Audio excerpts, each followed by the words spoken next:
ನ್ಯಾಯಸ್ಥಾಪಕರು 1ನೇ ಅಧ್ಯಾಯದ ಅದರ 14ನೇ ವಚನದಿಂದ ಕೆಲವೊಂದು ಭಾಗಗಳನ್ನು ನಾವು ಓದಿಕೊಳ್ಳುವಂತರಾಗಿರೋಣ. ದೇವರ ವಾಕ್ಯದಲ್ಲಿ ನ್ಯಾಯಸ್ಥಾಪಕರುಗಳು 1ನೇ ಅಧ್ಯಾಯದ ಅದರ 14ನೇ ವಚನದಿಂದ ನಾವು ಓದಿಕೊಂಡು ಬಂದಾಗ ದೇವರ ವಾಕ್ಯದಲ್ಲಿ ನಾವು ಈ ರೀತಿಯಾಗಿ ಗಮನಿಸ್ತೇವೆ. ಆಕೆಯು ಬರುತ್ತಿರುವಾಗ ತನ್ನ ತಂದೆಯ ಹತ್ತಿರ ಭೂಮಿಯನ್ನು ಕೇಳಿಕೊಳ್ಳಬೇಕೆಂದು ಗಂಡನನ್ನು ಪ್ರೇರೇಪಿಸಿ ತಾನು ಕತ್ತೆಯಿಂದ ಹಿಡಿದಳು. ಕಾಲೇಬನು ನಿನಗೇನು ಬೇಕೆಂದು ಆಕೆಯನ್ನು ಕೇಳಲು ಆಕೆಯು ನನಗೊಂದು ದಾನವನ್ನು ಕೊಡಬೇಕು, ನನ್ನನ್ನು ಬೆಗ್ಗಾಡಿಗೆ ಕೊಟ್ಟು ಬಿಟ್ಟಿಯಲ್ಲ, ಬುಗ್ಗೆಗಳಿರುವ ಸ್ಥಳವನ್ನು ನನಗೆ ಕೊಡು ಅಂದಳು. ಆಗ ಅವನು ಆಕೆಗೆ ಮೇಲಣ ಮತ್ತು ಕೆಳಗಣ ಬುಗ್ಗೆಗಳನ್ನು ಕೊಟ್ಟನು ಎಂಬುದಾಗಿ ನಾವು ದೇವರ ವಾಕ್ಯದಲ್ಲಿ ನಾವು ಗಮನಿಸ್ತೇವೆ. Book of Judges chapter 1 verse 14 onwards ದೇವರ ವಾಕ್ಯದಲ್ಲಿ ಗಮನಿಸ್ತೇವೆ.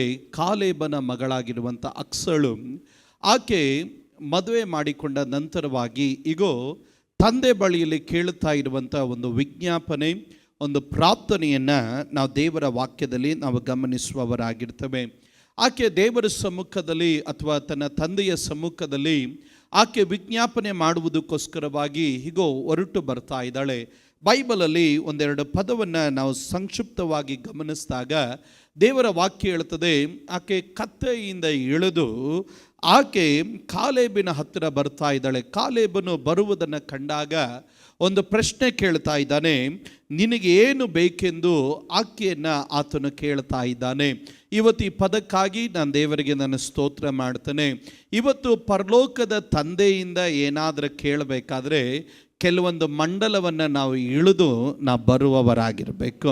ಸತ್ಯವೇದ ಗ್ರಂಥದಲ್ಲಿ ನಾವು ಗಮನಿಸ್ತೇವೆ, ಆಕೆ ಕತ್ತೆಯಿಂದ ಇಳಿದು ಆಕೆ ಬರ್ತಾ ಇದ್ದಾಳೆ. ಬೈಬಲಲ್ಲಿ ಅನೇಕರು ತಂದೆ ಬಳಿಗೆ ಬಂದಿರುವುದನ್ನು ನಾವು ಗಮನಿಸಲಿಕ್ಕೆ ಸಾಧ್ಯ.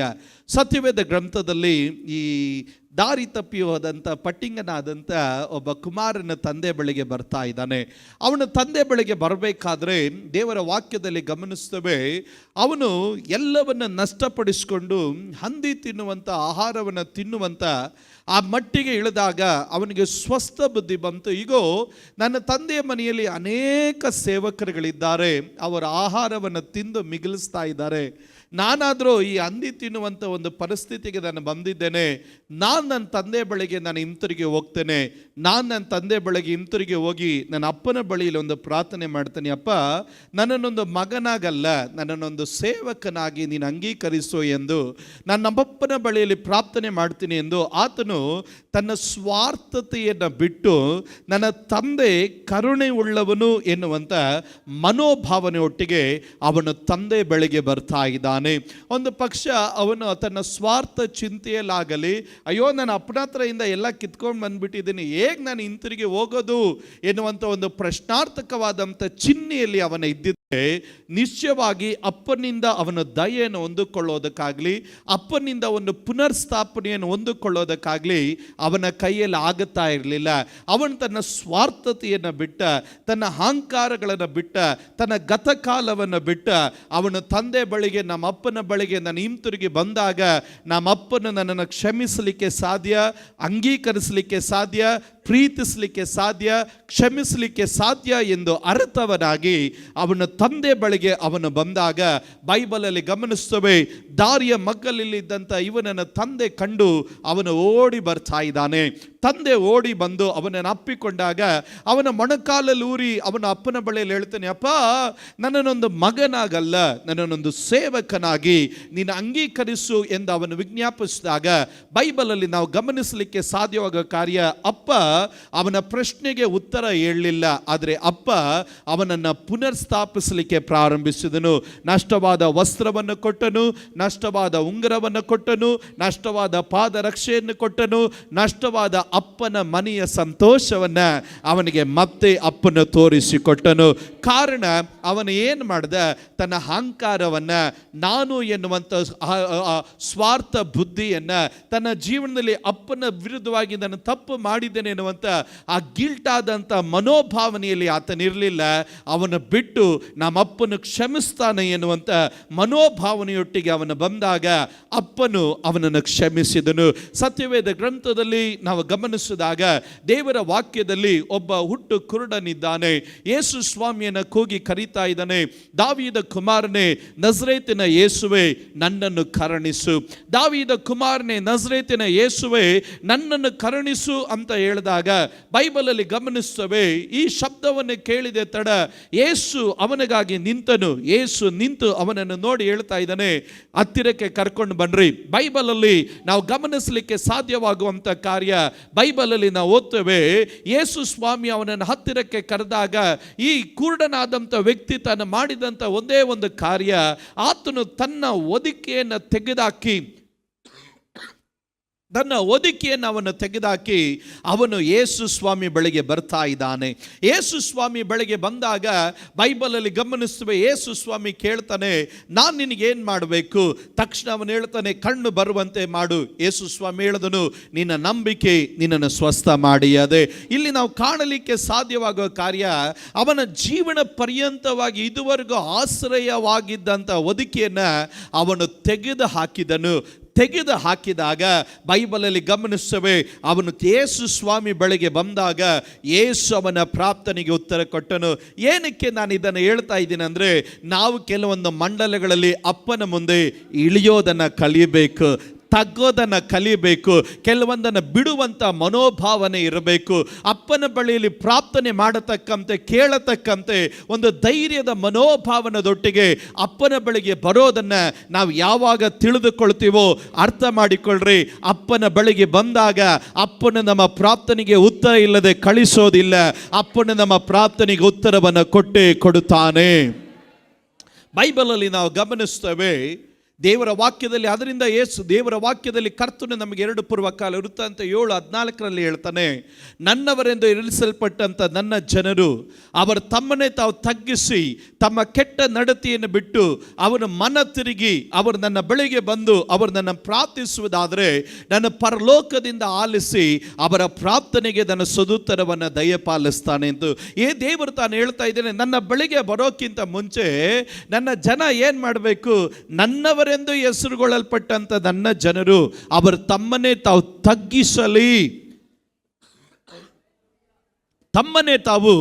ತಗ್ಗಿಸಲಿ ಎಂದು ದೇವರ ವಾಕ್ಯ ನಮಗೆ ಹೇಳುತ್ತೆ. ಇವತ್ತು ದೇವರ ಮಕ್ಕಳು ಗಮನಿಸಿ, ನಾವು ಕೆಲವೊಂದು ಸಾರಿ ಹತ್ತಿದಂಥ ಕತ್ತಿಯನ್ನು ಇಳಿದು ಬಂದರೆ ಮಾತ್ರನೇ ಕೆಲವೊಂದು ಸಾರಿ ಅಪ್ಪನು ನಮ್ಮನ್ನು ಪ್ರಾರ್ಥನೆಗೆ ಉತ್ತರ ಕೊಡೋದು. ಇವತ್ತು ಅನೇಕ ವಿಶ್ವಾಸಿಗಳಲ್ಲಿ ಉಂಟಾಗಿರೋ ಸ್ವಭಾವ ಏನು ಗೊತ್ತಾ? ಹತ್ತಿದಂಥ ಕತ್ತಿಯನ್ನು ಇಳಿಯೋದಕ್ಕೆ ಮನಸ್ಸಿಲ್ಲ. ಹತ್ತಿದಂಥ ಕತ್ತಿಯನ್ನು ಇಳಿಯೋದಕ್ಕೆ ಮನಸ್ಸಿಲ್ಲದಿರೋದ್ರಿಂದ ನಾನು ಎನ್ನುವಂಥ ಕತ್ತೆ, ಅಹಂಕಾರ ಎನ್ನುವಂಥ ಕತ್ತೆ, ಸ್ವಂತ ಸಾಮರ್ಥ್ಯ ಎನ್ನುವಂಥ ಕತ್ತೆಗಳು, ಸ್ವಂತ ಬಲ ಎನ್ನುವಂಥ ಕತ್ತೆಗಳು, ಸ್ವಾರ್ಥ ಚಿಂತೆಗಳು ಎನ್ನುವಂಥ ಕತ್ತೆಗಳು, ನಾನು ಏನೋ ಮಾಡೋಕ್ಕೆ ಸಾಧ್ಯ, ನಾನು ಎಲ್ಲಿಗೋ ಹೋಗ್ಬಿಡ್ತೀನಿ ಎನ್ನುವ ರೀತಿಯಲ್ಲಿ ಉಳ್ಳಂಥ ಆ ಮನೋಭಾವನೆಯನ್ನು ಕತ್ತೆಗಳನ್ನು ಇಳಿದಾಗ ಮಾತ್ರನೇ ಅಪ್ಪನು ನಮ್ಮ ಜೀವಿತದಲ್ಲಿ ನಮ್ಮ ಪ್ರಾರ್ಥನೆಗೆ ಉತ್ತರ ಕೊಡ್ತಾನೆ. ಯಾರಾದರೂ ನಂಬರ್ ಇದ್ರೆ ಗಟ್ಟಿಯಾಗಿ ಆಮೇನ್ ಹೇಳ್ರಿ. ನಾನು ದೇವರಿಗೆ ಸ್ತೋತ್ರ ಮಾಡ್ತೇನೆ. ಹಕ್ಸ ಇಳಿದು ಬಂದಳು. ಎಲ್ಲರ ಗಟ್ಟಿಯಾಗಿ ಏನು ಮಾಡಿದಳು? ಗಟ್ಟಿಯಾಗಿ ಹೇಳ್ರಿ, ಏನು ಮಾಡಿದಳು? ಇಳಿದು ಬಂದಳು. ಇವತ್ತು ದೇವ್ರ ಮಕ್ಕಳೇ, ಯಾಕೆ ದೇವರು ನನ್ನ ಜೀವನದಲ್ಲಿ ಪ್ರಾರ್ಥನೆಗೆ ಉತ್ತರ ಕೊಡ್ತಾ ಇಲ್ಲ ಎನ್ನುವಂಥ ಚಿಂತೆ ನಮ್ಮಲ್ಲಿ ಏನಾದರೂ ಇದ್ದರೆ ಇವತ್ತು ದಿನದಲ್ಲಿ ನಮ್ಮನ್ನೇ ನಾವು ಪರಿಶೋಧನೆ ಮಾಡಿಕೊಳ್ಳೋಣ. ಎಲ್ಲಾದರೂ ನಾವು ಇಳಿಬೇಕಾದ ಮಂಡಲಗಳಲ್ಲಿ ನಾವು ಇಳಿಬೇಕಾ? ತಗ್ಗಬೇಕಾದ ಮಂಡಲಗಳಲ್ಲಿ ತಗ್ಗಬೇಕಾ? ನಮ್ಮನ್ನೇ ನಾವು ಬರೆದು ಮಾಡಿಕೊಳ್ಳಬೇಕಾದ ಮಂಡಲಗಳಲ್ಲಿ ನಮ್ಮನ್ನೇ ನಾವು ಬರೆದು ಮಾಡಿಕೊಳ್ಬೇಕಾ? ಈ ರಾತ್ರಿ ವೇಳೆಯಲ್ಲಿ ನಾವು ಪರೀಕ್ಷೆ ಮಾಡೋಣ. ಕಾರಣ, ಅಹಂಕಾರಿಗಳನ್ನು ದೇವರು ಎದುರಿಸ್ತಾನೆ, ದೀನರಿಗೆ ದೇವರ ಕೃಪೆಯನ್ನು ದಯಪಾಲಿಸ್ತಾನೆ. ಈ ಉಪವಾಸ ಪ್ರಾರ್ಥನೆಯಲ್ಲಿ ಮತ್ತೊಂದು ಆವರ್ತಿ ನಮ್ಮನ್ನೇ ನಾವು ದೇವರ ಸಮ್ಮುಖದಲ್ಲಿ ನಾವೆಲ್ಲಾದರೂ ಇಳಿಯಬೇಕಾದಂಥ ಮಂಡಲಗಳಲ್ಲಿ ನಮ್ಮನ್ನೇ ನಾವು ಪರಿಶೋಧಿಸಿಕೊಂಡು ಸೇವೆಯ ಮೇಲೆ ಹತ್ತಿದ್ರೆ ನಾವು ಸೇವೆ ಎನ್ನುವಂಥ ಆ ಮನೋಭಾವನೆಯನ್ನು ಬಿಟ್ಟು ದೇವರ ಸಮ್ಮುಖದಲ್ಲಿ ತಗ್ಗಿ ಅಪ್ಪನ ಮುಖ ನೋಡೋದಕ್ಕೆ ನಮ್ಮನ್ನು ನಾವು ಒಪ್ಪಿಸಿಕೊಡೋಣ.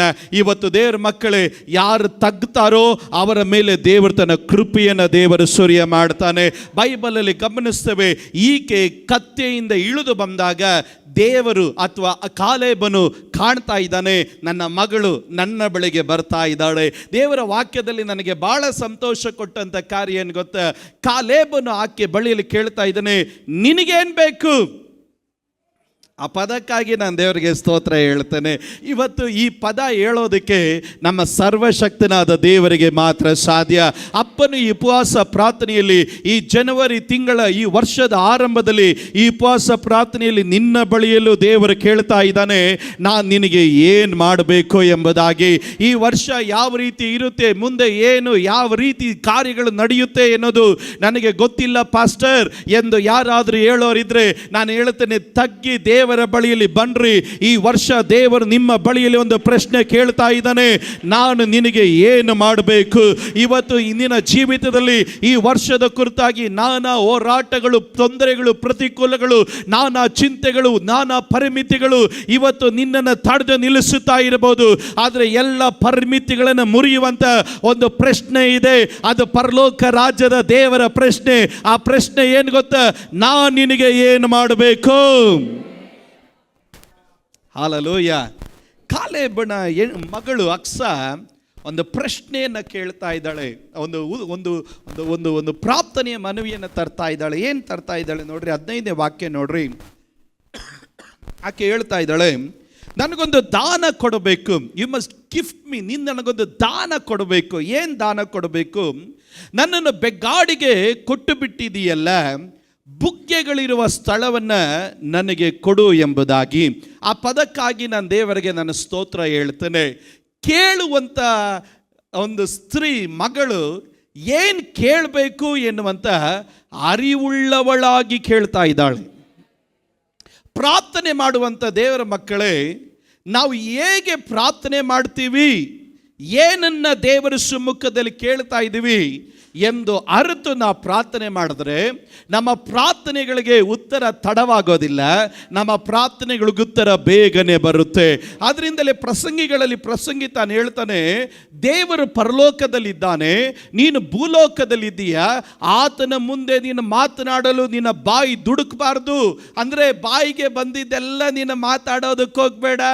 ನೀನು ದೇವರ ಬಳಿಯಲ್ಲಿ ಪ್ರಾರ್ಥನೆ ಮಾಡೋದಕ್ಕೆ ಬಂದಾಗ ಏನು ಪ್ರಾರ್ಥನೆ ಮಾಡ್ತೀಯ, ನಿನ್ನ ಪ್ರಾರ್ಥನೆಯ ಮನವಿಗಳ ಕುರಿತಾಗಿ, ನೀನು ಆಡುವಂಥ ಪ್ರಾರ್ಥನೆಯ ಕುರಿತಾಗಿ ಏನು ದೇವರ ಸಮ್ಮುಖದಲ್ಲಿ ವಿಜ್ಞಾಪಿಸ್ತಾ ಇದೆಯಾ ಅದರ ಕುರಿತಾಗಿ ನೀನು ಎಚ್ಚರಿಕೆ ಉಳ್ಳವನಾಗಿರು. ನೀನು ಕೇಳುವಂಥದ್ದು ದೇವರಿಗೆ ಮೆಚ್ಚುಗೆ ಆಗಿದ್ರೆ ನಿನ್ನ ಮೆಚ್ಚುಗೆಯ ಪ್ರಾರ್ಥನೆಗೆ ದೇವರು ಉತ್ತರ ತಡ ಮಾಡೋದಿಲ್ಲ. ಆತನ ಆದಷ್ಟು ಬೇಗ ದೇವರು ಉತ್ತರ ದಯಪಾಲಿಸ್ತಾನೆ. ಬೈಬಲಲ್ಲಿ ದೇವರ ವಾಕ್ಯದಲ್ಲಿ ಸೊಲೊಮೋನನಿಗೆ ದೇವರು ಪ್ರತ್ಯಕ್ಷನಾಗ್ತಾನೆ. ಸೊಲೊಮೋನನಿಗೆ ದೇವರು ಪ್ರತ್ಯಕ್ಷನಾದಾಗ ಸೊಲೊಮೋನ ಬಳಿಯಲ್ಲಿ ದೇವರು ಹೇಳ್ತಾನೆ, ನಿನಗೆ ಏನು ವರ ಬೇಕು ಕೇಳ್ಕೊ ಅಂತ. ತಕ್ಷಣ ಸೊಲೊಮೋನ ಹೇಳ್ತಾನೆ, ಸ್ವಾಮಿ ನನಗೆ ಬೇರೆ ಏನು ಬೇಡ, ನೀನು ನಿನ್ನ ಪ್ರಜೆಗಳ ಮೇಲೆ ನನ್ನನ್ನು ಅರಸನಾಗಿ ಇಟ್ಟಿದ್ದೀಯ, ಇವರನ್ನು ನಡೆಸುವುದಕ್ಕೆ ಬೇಕಾದ ಜ್ಞಾನ, ವಿವೇಕ, ತಿಳುವಳಿಕೆಯನ್ನು ನನಗೆ ದಯಪಾಲಿಸು ಎಂದು ಆತನು ಕೇಳಿದಾಗ ದೇವರು ತಾನು ಹೇಳ್ತಾನೆ, ನಿನ್ನ ಶತ್ರುವಿನ ಪ್ರಾಣ ನನ್ನ ಹತ್ರ ಕೇಳಲಿಲ್ಲ, ಬೆಳ್ಳಿ ಬಂಗಾರ ನೀನು ನನ್ನ ಹತ್ರ ಕೇಳಲಿಲ್ಲ, ನೀನು ಪರರ ಆಸ್ತಿಯನ್ನು ನೀನು ನನ್ನ ಬಳಿಯಲ್ಲಿ ಕೇಳಲಿಲ್ಲ. ನೀನು ಕೇಳಿದ್ದು ನಾನು ಒಪ್ಪಿಸಿದ ಜವಾಬ್ದಾರಿಯನ್ನು ನೆರವೇರಿಸುವುದಕ್ಕೆ ಬೇಕಾದ ಜ್ಞಾನ, ವಿವೇಕ, ತಿಳುವಳಿಕೆಯನ್ನು ನೀನು ಕೇಳಿದ್ರಿಂದ ದೇವರು ಹೇಳ್ತಾನೆ, ನೀನು ಕೇಳದೆ ಇರುವುದನ್ನು ನಾನು ನಿನಗೆ ಕೊಡುತ್ತೇನೆ. ಏನು ನಾನು ನಿನಗೆ ಕೊಡುತ್ತೇನೆ? ಈಗೋ ನಿನ್ನ ಜೀವನ ಪರ್ಯಂತ ಒಂದು ಶತ್ರು ನಿನ್ನ ವಿರುದ್ಧವಾಗಿ ಎದ್ದು ನಿಲ್ಲೋದಿಲ್ಲ, ನೀನು ಯುದ್ಧಗಳನ್ನೇ ನೀನು ಕಾಣೋದಿಲ್ಲ. ನಿನ್ನಂಥ ಜ್ಞಾನಿ, ನಿನ್ನಂಥ ಐಶ್ವರ್ಯವಂತ, ನಿನ್ನಂತ ಸಾಮರ್ಥ್ಯ ಉಳ್ಳವನು ಮತ್ತೊಬ್ಬನು ಈ ಲೋಕದಲ್ಲಿ ಇಲ್ಲ ಎಂದು ದೇವರು ಅವನನ್ನು ಆಶೀರ್ವಾದ ಮಾಡ್ತಾನೆ. ಕಾರಣ ಅವನು ಕೇಳಿದ ಪ್ರಾರ್ಥನೆಗೆ ದೇವರು ಅವನ ವಿಷಯದಲ್ಲಿ ಮೆಚ್ಚಿದನು.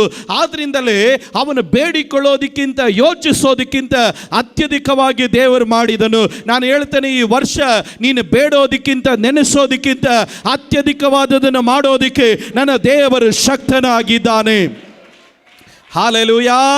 ನಾನು ಹೇಳ್ತೇನೆ, ಈ ವರ್ಷ ನೀ ಬೇಡೋದಕ್ಕಿಂತ ನೆನೆಸೋದಕ್ಕಿಂತ ಅತ್ಯಧಿಕವಾದದನ್ನು ಮಾಡೋದಕ್ಕೆ ನನ್ನ ದೇವರು ಶಕ್ತನಾಗಿದ್ದಾನೆ. ಆದರೆ ಮಾಡಬೇಕಾದಂಥ ಒಂದೇ ಒಂದು ಕಾರ್ಯ, ನಿನ್ನ ಪ್ರಾರ್ಥನೆ ದೇವರಿಗೆ ಮೆಚ್ಚುಗೆ ಆಗಿರಬೇಕು. ನೀನು ಆಡುವಂಥ ಮಾತುಗಳು ದೇವರ ಸಮ್ಮುಖದಲ್ಲಿ ಮೆಚ್ಚುಗೆ ಆಗಿರಬೇಕು.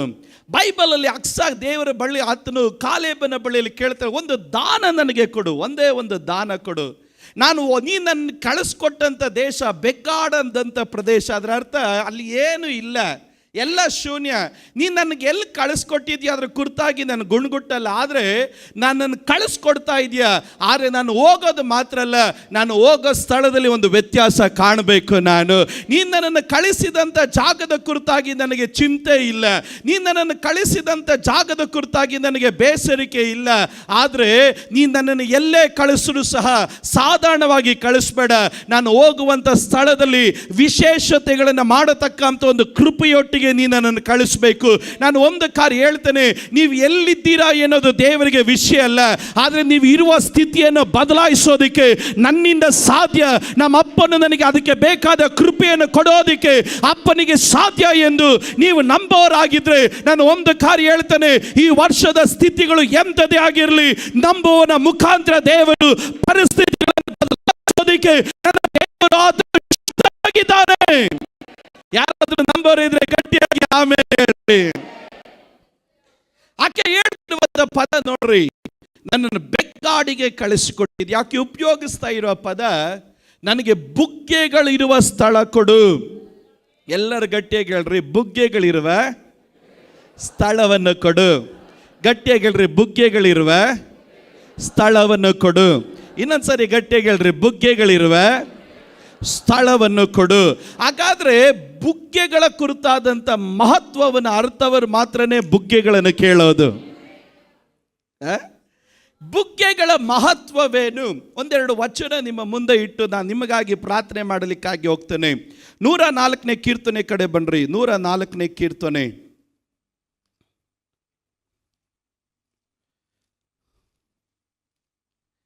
104ನೇ ಕೀರ್ತನೆ ಅದರ 10ನೇ ವಾಕ್ಯದಿಂದ ಕೆಲವೊಂದು ವಚನಗಳನ್ನು ನಾವು ಓದಿಕೊಳ್ಳಲಿಕ್ಕಾಗಿ ಹೋಗೋಣ.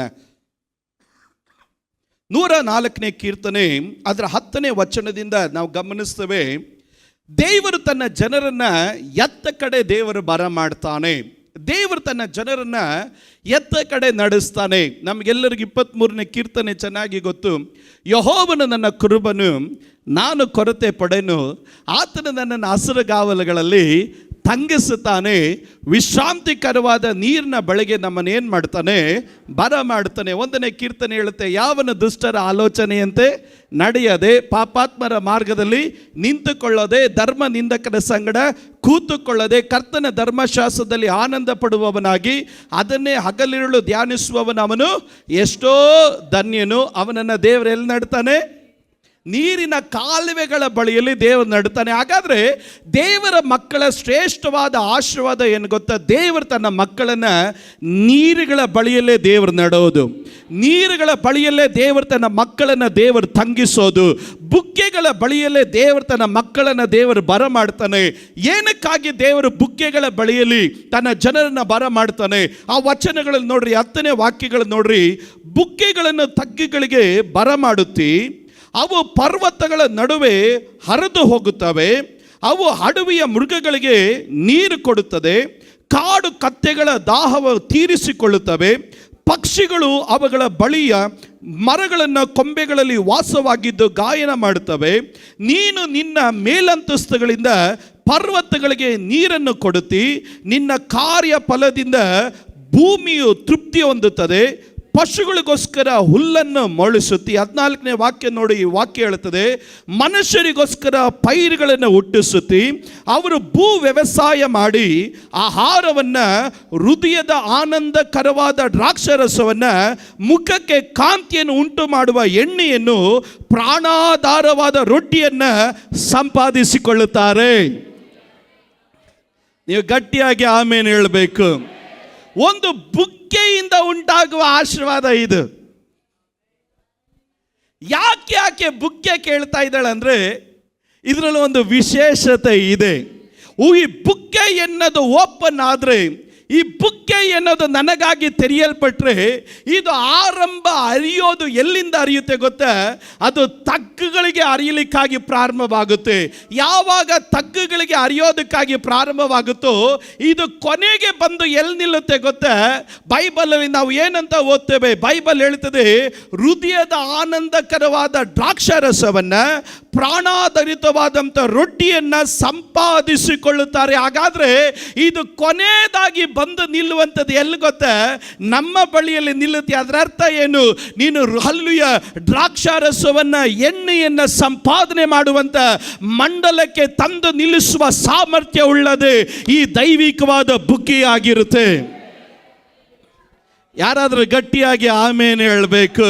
ಆದ್ರಿಂದಲೇ ಈಕೆ ಒಂದು ಬುಗ್ಗೆಯನ್ನು ನಮಗೆ ಕೊಡು ಅಂತ ಕೇಳ್ತಾ ಇದ್ದಾಳೆ. ಯಾಕೆ ಅಂದರೆ ಈ ಬುಗ್ಗೆ ಎನ್ನುವಂಥದ್ದು ಅನೇಕರಿಗೆ ಚಿಂತೆ ಬರುತ್ತೆ. ಏನಕ್ಕಾಗಿ ಅಮ್ಮ ಈ ಬುಗ್ಗೆಯನ್ನು ನೀನು ಕೇಳ್ತಾ ಇದೀಯ ಅಂತ ಹೇಳಿದ್ರೆ ಆಕೆ ಹೇಳ್ತಾಳೆ, ನಾನು ಕೆಲವೊಂದು ಸಂಪಾದನೆ ಮಾಡಬೇಕಾಗಿದೆ. ನಾನು ಆ ಬೆಕ್ಕಾಡಿಗೆ ಹೋಗಿ ಆ ಬೆಕ್ಕಾಡಿನಲ್ಲಿ ಇದ್ದ ಹಾಗೆ ಜೀವಿಸೋದಕ್ಕೆ ನಾನು ಇಷ್ಟಪಡೋದಿಲ್ಲ.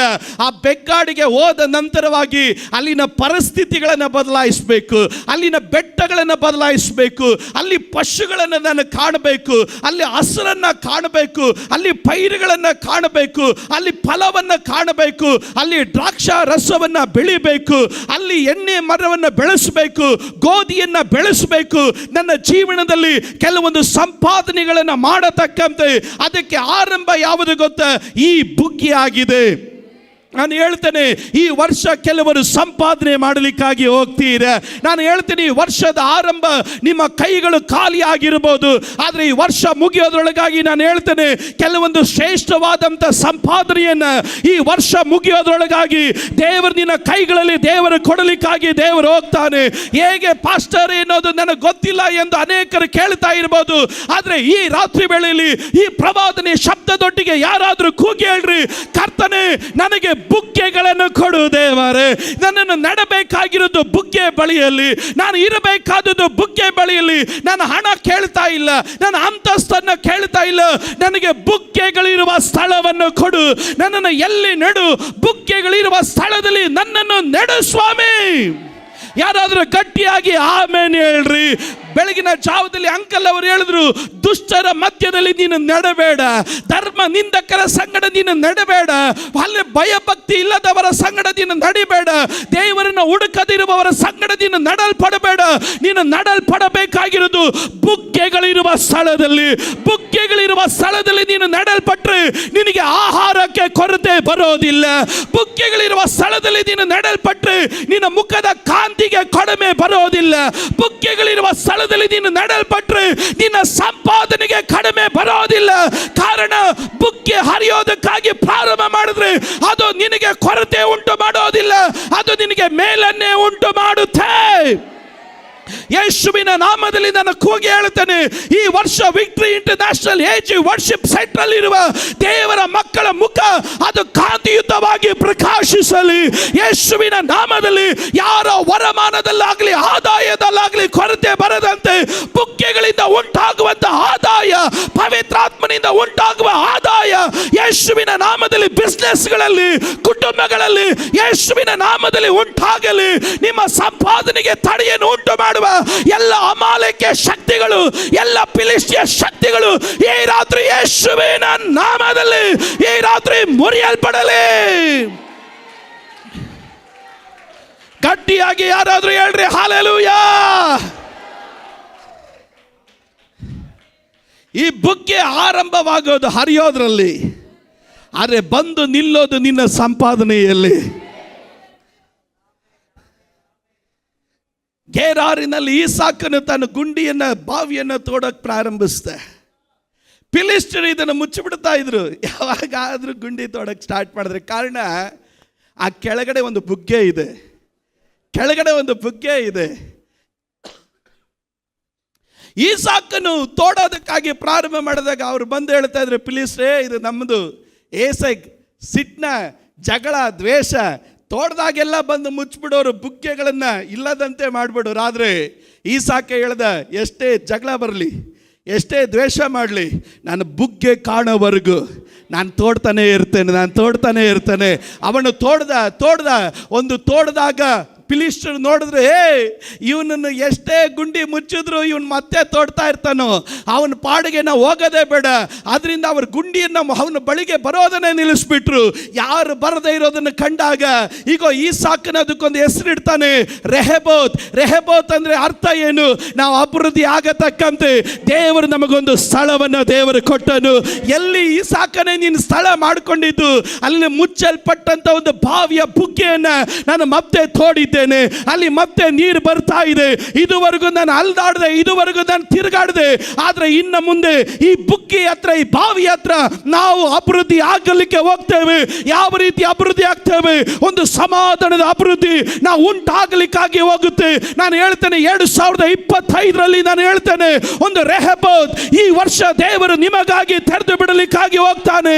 ಸಮಾಧಾನದ ಅಭಿವೃದ್ಧಿಯನ್ನ ಕುಟುಂಬಗಳಲ್ಲಿ, ಬಿಸ್ನೆಸ್ಗಳಲ್ಲಿ, ಸೇವೆಗಳಲ್ಲಿ ಯೇಸುವಿನ ನಾಮದಲ್ಲಿ ಈ ವರ್ಷ ದೇವರು ತೆರೆದು ಬಿಡಲಿಕ್ಕಾಗಿ ಹೋಗ್ತಾನೆ. ನಾನು ಹೇಳ್ತೇನೆ, ಎಲ್ಲ ಎಲ್ಲ ಸಿಟ್ನ, ಎಲ್ಲ ಜಗಳಗಳು, ದ್ವೇಷಗಳು ಈ ಉಪವಾಸ ಪ್ರಾರ್ಥನೆಯಲ್ಲಿ ಯೇಸುವಿನ ನಾಮದಲ್ಲಿ ಮುರಿಯಲ್ಪಡಲೇ. ಬುಗ್ಗೆಗಳ ಬಳಿಯಲ್ಲಿ ನೀನು ಇದ್ರೆ, ಆ ಪದ ಒಂದೆರಡು ಪದ ನಾನು ಹೇಳ್ತೇನೆ ನೋಡ್ರಿ. ಬುಗ್ಗೆಗಳ ಬಳಿಯಲ್ಲಿ ನೀನಿದ್ರೆ ಯಾವುದಕ್ಕೂ ಕೊರತೆ ಬರೋದಿಲ್ಲ.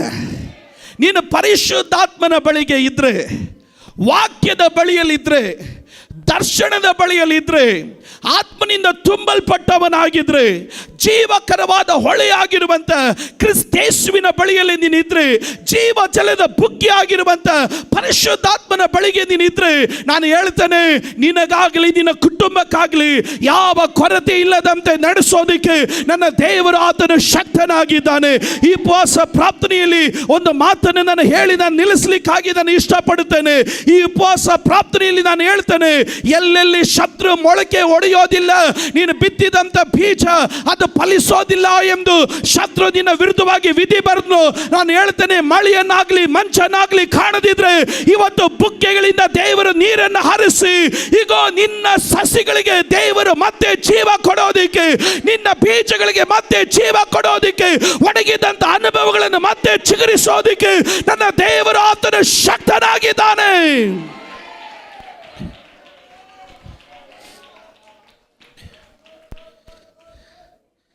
ನಾನು ಮತ್ತೊಂದು ಆವರ್ತಿಯ ವಚನವನ್ನು ಓದ್ತೇನೆ. ನಂಬೋರು ಯಾರಾದ್ರೂ ಇದ್ರೆ ಗಟ್ಟಿಯಾಗಿ ಆಮೇಲೆ ಹೇಳಬೇಕು. ನಾನು ಹಿಂತಿರುಗಿ ನಾನು ಬರ್ತೀನಿ ಅದ್ರ ಕಡೆ. ಬೈಬಲ್ ಹೇಳುತ್ತೆ, ಮನುಷ್ಯರಿಗೋಸ್ಕರ ಪೈರನ್ನು ನೀನು ಹುಟ್ಟಿಸುತ್ತೆ. ಇವತ್ತು ನಾನು ಹೇಳ್ತೇನೆ, ನಿನಗೋಸ್ಕರ ಕೆಲವೊಂದು ಪೈರುಗಳನ್ನು ದೇವರು ಹುಟ್ಟಿಸ್ಲಿಕ್ಕಾಗಿ ಹೋಗ್ತಾನೆ. ಒಂದು ಪಕ್ಷ ಇಲ್ಲದೆ ಇರೋದಾಗಿರ್ಬೋದು, ಕಣ್ಣಿಗೆ ಕಾಣದಿರೋದಾಗಿರ್ಬೋದು, ನೀನು ಪ್ರಯಾಸಪಟ್ಟು ಸಾಕಾಯ್ತಂತ ಹೇಳಿರ್ಬೋದು. ಆದರೆ ನಾನು ಹೇಳ್ತೇನೆ, ಈ ಹೊಸ ವರ್ಷ 2025 ಈ ಜನವರಿ ತಿಂಗಳಲ್ಲಿ ವಾಕ್ಯವನ್ನು ಬರೆದಿಟ್ಕೊಳ್ರಿ. ಈ ವರ್ಷ ನಾನು ನಿರೀಕ್ಷಿಸದೆ ಇರೋದು ನನಗಾಗಿ ಮೊಳಕೆ ಹೊಡೆದು ಬರಲಿಕ್ಕಾಗಿ ಹೋಗುತ್ತೆ. ಅದು ಸೇವೆಯಲ್ಲಿ ನಾನು ಕಾಣ್ತೇನೆ, ಅದನ್ನು ಬಿಸ್ನೆಸ್ ಅಲ್ಲಿ ಕಾಣ್ತೇನೆ, ಅದು ನನ್ನ ಕುಟುಂಬದಲ್ಲಿ ಕಾಣುತ್ತೇನೆ ಎಂದು ನಂಬೋರು ಯಾರಾದರೂ ಇದ್ರೆ ಗಟ್ಟಿಯಾಗಿ ಆಮೇಲೆ ಹೇಳ್ರಿ. ಬೈಬಲ್ ಹೇಳುತ್ತೆ, ಅವರು ಭೂ ವ್ಯವಸಾಯ ಮಾಡಿ, ಹಾಗಾದ್ರೆ ಬುಗ್ಗೆ ತೆರೆದು ಬಂದ್ರೆ ಸೋಂಬೇರಿ ಆಗಬಾರ್ದು. ಬುಗ್ಗೆ ತೆರೆದು ಬಂದ್ರೆ ಸೋಂಬೇರಿ ಆಗಬಾರ್ದು, ವ್ಯವಸಾಯ ಮಾಡಬೇಕು. ಎಲ್ಲರ ಗಟ್ಟಿಗಳು ಏನು ಮಾಡಬೇಕು? ನೀನು ಕೆಲವೊಂದು ಸಾರಿ ಕಂಫರ್ಟ್ ಝೋನ್ ಬಿಟ್ಟು ಹೊರಗಡೆ ಬರಬೇಕು. ಬೈಬಲಲ್ಲಿ ನಾವು ಗಮನಿಸ್ತೇವೆ, ಸೋಂಬೇರಿ ಆತನ ಹೋಗುವಂಥ ಎಲ್ಲ ಮಾರ್ಗದಲ್ಲಿ ಏನು ಬೆಳೆಯುತ್ತೆ ಗೊತ್ತಾ? ಮುಳ್ಳುಗಳು, ಅದೇ ರೀತಿಯಲ್ಲಿ ಎಲ್ಲ ಏನಂತ ಹೇಳ್ತಾರೆ, ಕಲ್ಲುಗಳೇ ಇರುತ್ತೆ. ಕಾರಣ ಸೋಂಬೇರಿ ಎಲ್ಲೇ ಕಾಲಿಟ್ಟರು ಏನು ಬೆಳೆಯಲ್ಲ, ಎಲ್ಲ ಒಣಗಿದ ಅನುಭವೇ. ಆದರೆ ಬೈಬಲಲ್ಲಿ ನಾವು ಗಮನಿಸ್ತೇವೆ, ಒಬ್ಬ ನೀತಿವಂತನು, ಬುಗ್ಗೆಗಳುಳ್ಳ ನೀತಿವಂತನು, ಅವನು ಎಲ್ಲೇ ಕಾಲಿಟ್ಟರು ಅವನು ಭೂ ವ್ಯವಸಾಯ ಮಾಡೋದಕ್ಕಾಗಿ ಪ್ರಾರಂಭಿಸಿದಾಗ ಆ ವ್ಯವಸಾಯದಲ್ಲಿ ದೇವರು ಅವನಿಗೆ ಬೇಕಾದ ಆಹಾರವನ್ನು ದೇವರು ಕೊಡುತ್ತಾನೆ. ನಾನು ಹೇಳ್ತೇನೆ, ಈ ವರ್ಷ ನೀವು ಕಷ್ಟ ಬಿದ್ದಿದ್ದನ್ನು ನೀವೇ ಅನುಭವಿಸತಕ್ಕಂತೆ ಕರ್ತನು ನಿಮಗೆ ಕೃಪೆಯನ್ನು ದೇವರು ದಯಪಾಲಿಸ್ತಾನೆ. ಆಹಾರವನ್ನ ಹೃದಯದ ಆನಂದಕರವಾದಂಥ ದ್ರಾಕ್ಷಾರಸವನ್ನು, ಮುಖಕ್ಕೆ ಕಾಂತಿಯನ್ನು ಉಂಟು ಮಾಡುವ ಎಣ್ಣೆಯನ್ನು, ಪ್ರಾಣಾಧಾರವಾದ ರೊಟ್ಟಿಯನ್ನು ಸಂಪಾದಿಸಿಕೊಳ್ಳುತ್ತಾರೆ. ಗಟ್ಟಿಯಾಗಿ ಹೇಳ್ರಿ, ಸಂಪಾದಿಸಿಕೊಳ್ಳುತ್ತಾರೆ. ಕೆಲವರು ಹೇಳಲಿಲ್ಲ. ಕಾರಣ ಏನಂದರೆ, ಕೆಲವರಿಗೆ ಸಂಪಾದನೆ ಮಾಡೋದು ಇಷ್ಟ ಇಲ್ಲ. ಫ್ರೀ ಆಗಿದ್ದರೆ ಏನಾದರೂ ಹೇಳ್ರಿ ಪಾಸ್ಟರ್ ಅಂತ. ಬೈಬಲ್ ಹೇಳ್ತದೆ, ಮೈಗಳ್ಳನಿಗೆ ತಟ್ಟೆಯಲ್ಲಿ ಊಟ ಹಾಕಿದ್ರು ತೆಗೊಂಡು ಬಾಯಿಗೆ ಇಟ್ಕೊಳ್ಳೋದಕ್ಕೂ ಕಷ್ಟ ಅಂತ. ಯಾರು ಸ್ತೋತ್ರ ಹೇಳದೇ ಇದ್ದಾಗ ಯಾಕೋ ಕೆಲ ಮೈಗಳ್ಳಂದ್ರೆ ಇಲ್ಲಿ ಇದ್ದೀರಾ ಅನ್ಸುತ್ತೆ. ವಾಕ್ಯ ಎಂಬ ವಾಗ್ದಾನ ಎಂಬ ರೊಟ್ಟಿಯನ್ನು ತಟ್ಟೆಯಲ್ಲಿ ಹಾಕ್ತಾ ಇದ್ರು, ಕೆಲವ್ರು ತಗೊಂಡು ಕೈಯಲ್ಲಿ ಸೋತ್ರ ಇದು ನಮಗುಳ್ಳದು ಅಂತ ಅಂಗೀಕರಿಸೋದಕ್ಕೂ ಕೆಲವ್ರು ಕಷ್ಟ. ಕಾರಣ ಮೈಗಳ ತಟ್ಟೆಗೆ ಊಟ ಹಾಕಿದ್ರೆ ಅವ್ನು ತಗೊಂಡು ಕೈಯಲ್ಲಿ ಇಟ್ಕೊಳ್ಳಲ್ಲ. ಬೈಬಲ್ ಹೇಳ್ತದೆ, ಈ ವರ್ಷ ನನ್ನ ಜನರು ಸಂಪಾದನೆ ಮಾಡೇ ಮಾಡ್ತಾರೆ. ನಾನು ಒಂದು ಕಾರ್ ಹೇಳ್ತೇನೆ, ಮೈಗಳನ್ನ ಆಗಬೇಡ, ಸೋಂಬೇರಿ ಆಗಬೇಡ. ಕರ್ತನು ನಿನ್ನನ್ನು ಬುಗ್ಗೆಗಳುಳ್ಳ ಸ್ಥಳದಲ್ಲಿ ದೇವರು ಇಡುತ್ತಾ ಇದ್ದಾನೆ. ನಿನ್ನ ಹೃದಯಕ್ಕೆ ಆನಂದಕರವಾದ ದ್ರಾಕ್ಷಾರಸವನ್ನ, ನಿನ್ನ ಕಣ್ಣಿಗೆ ಬೇಕಾದ ಕಾಂತಿಯನ್ನು ಉಂಟು ಮಾಡುವ ಎಣ್ಣೆಯನ್ನ, ನಿನ್ನ ಪ್ರಾಣಾಧಾರವಾದಂಥ ರೊಟ್ಟಿಯನ್ನ ಸಂಪಾದನೆ ಮಾಡತಕ್ಕಂಥ ಒಂದು ಬುಗ್ಗೆಯನ್ನ ಈ ರಾತ್ರಿ ದೇವರು ತೆರೆದು ಬಿಡುತ್ತಾ ಇದ್ದಾನೆ.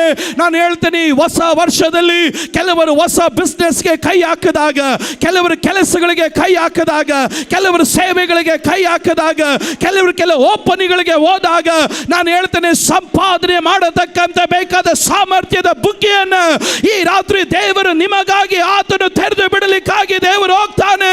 ಇವತ್ತು ಯಾರಾದ್ರೂ ನಂಬೋರು ಇದ್ರೆ ಗಟ್ಟಿಯಾಗಿ ದೇವರಿಗೆ ಸ್ತೋತ್ರ ಮಾಡ್ರಿ. ನಾನು ಸಂಪಾದನೆ ಮಾಡೇ ಮಾಡ್ತೇನೆ.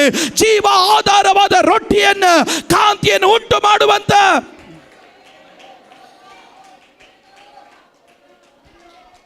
ಕಳೆದ ವರ್ಷ ನಿಮ್ಮನ್ನು ನೋಡಿ ಯಾರಾದ್ರೂ ನಿನ್ನ ಮುಖ ಮಾಡತಕ್ಕಂತ ಮಾತಾಡಿದ್ರೆ, ನೀನು ಲಜ್ಜೆಗೀಡಾಗತಕ್ಕಂತೆ ಏನಾದರೂ ಮಾತಾಡಿದ್ರೆ, ಈ ವರ್ಷ ಹೇಳ್ರಿ, ನಾ ಕಾಂತಿಯನ್ನು ಉಂಟು ಮಾಡೋ ಎಣ್ಣೆ ನಾನು ಸಂಪಾದನೆ ಮಾಡ್ತೇನೆ. ಯಾರಾದ್ರೂ ಗಟ್ಟಿಯಾಗಿ ಆಮೇಲೆ ಹೇಳ್ಬೇಕು. ಕಾಂತಿಯನ್ನು ಉಂಟು ಮಾಡುವಂಥ ಎಣ್ಣೆಯನ್ನು ನಾನು ಸಂಪಾದನೆ ಮಾಡ್ತೇನೆ. ಇವತ್ತು ಕಳೆದ ವರ್ಷ ನಿಮ್ಮ ಮನಸ್ಸನ್ನು ವೇದನೆ ಪಡಿಸತಕ್ಕಂಥ ನಾನಾ ಕಾರ್ಯಗಳು ನಿಮ್ಮ ಜೀವನದಲ್ಲಿ ಉಂಟಾಗಿದ್ರೆ, ಈ ವರ್ಷ ಹೇಳ್ರಿ, ನನ್ನ ಹೃದಯಕ್ಕೆ ಆನಂದ ಉಂಟು ಮಾಡುವ ದ್ರಾಕ್ಷಾರಸವನ್ನು ನಾನು ಸಂಪಾದನೆ ಮಾಡೇ ಮಾಡ್ತೇನೆ. ಕಳೆದ ವರ್ಷ ನಿನ್ನ ಜೀವಕ್ಕೆ ಆಧಾರವಾದ ರೊಟ್ಟಿಗಾಗಿ ನೀನು ಕಷ್ಟಪಟ್ಟೆ, ಆಹಾರಕ್ಕಾಗಿ ನೀನು ಅಲ್ದಾಡದೆ, ನಿನ್ನ ಜೀವನದಲ್ಲಿ ಆಹಾರಕ್ಕಾಗಿ ನೀನು ವ್ಯಥೆ ಪಟ್ಟೆ. ಆದರೆ ಈ ವರ್ಷ ಯಾರಾದರೂ ಕೂಗಿ ಹೇಳ್ರಿ, ಇಲ್ಲ ಪಾಸ್ಟರ್, ಈ ವರ್ಷ ನನ್ನ ಬುಗ್ಗೆಗಳನ್ನು ದೇವರ ಬಳಿಯಲ್ಲಿ ಕೇಳ್ತಾ ಇದ್ದೇನೆ. ನನ್ನ ಬೆಕ್ಕಾಡಿನಲ್ಲಿ ಇರಬಹುದು ಪಾಸ್ಟರ್, ಆದರೆ ಈ ವರ್ಷ ಜೀವ ಆಧಾರವಾದಂಥ ರೊಟ್ಟಿಯನ್ನು ಸಂಪಾದನೆ ಮಾಡತಕ್ಕಂತೆ ಆ ಜೀವಕರವಾದ ಬುಗ್ಗೆ ನನಗಾಗಿ ಅರಿಯಲಿ ಎಂದು ಯಾರಾದರೂ ಕೇಳೋರಿದ್ರೆ ಅವರು ಮಾತ್ರ ಗಟ್ಟಿಯಾಗಿ ಆಮೇಲೆ ಹೇಳ್ರಿ.